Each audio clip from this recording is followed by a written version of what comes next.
2025년 실손보험 개편안 총정리. 내 보험료 오를까?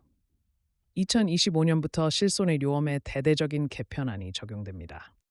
이미 보험에 가입한 분들은 물론이고 새롭게 실손보험 가입을 고려 중인 분들도 반드시 알고 있어야 할 중요한 변화입니다. 이번 개편은 보험료 부담 완화와 제도 지속 가능성 확보를 목표로 진행되었으며 실제로 우리 실생활에 영향을 줄 핵심 변경 사항들이 포함되어 있습니다.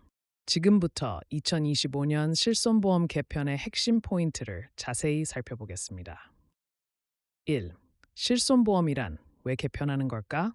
실손의 요보험은 병원비 중에서 건강보험으로 보장되지 않는 자기부담의 요비를 보상해주는 보험입니다.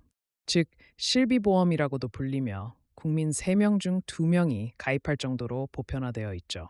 하지만 애료남용, 중복 청구, 불필요한 비급여 진료 등이 늘어나며 보험 손해율이 급증했고 보험료도 지속적으로 인상되었습니다.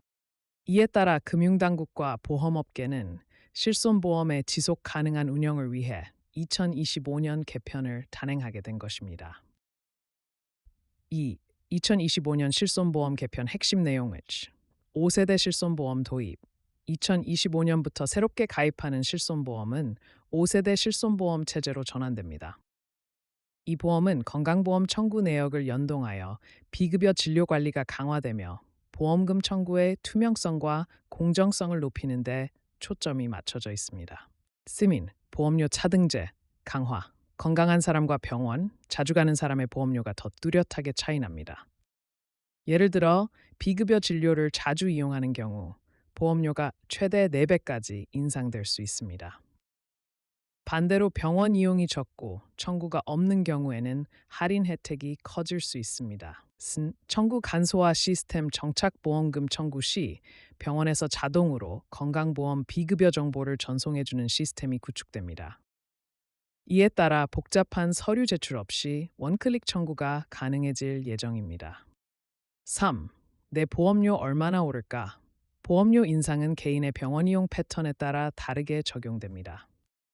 특히 4세대 이전 상품을 유지 중인 가입자라면 손해율이 높은 구조이기 때문에 보험사에서 보험료 인상을 할 가능성이 높습니다. 3세대, 4세대 실손 가입자, 상대적으로 덜 오르지만 건강 상태에 따라 20에서 30% 인상 가능성. 비급여 이용 많은 고령층, 최대 50에서 60%까지 인상될 수 있음. 병원 거의 안 가는 저위험군, 보험료 할인율 상승 예상. 4. 기존 가입자는 어떻게 해야 할까? 기존 실손보험을 유지할지 전환할지 고민하는 분들이 많습니다. 하지만 무조건 해지하거나 갈아타기보다는 아래를 참고해 결정하는 것이 좋습니다.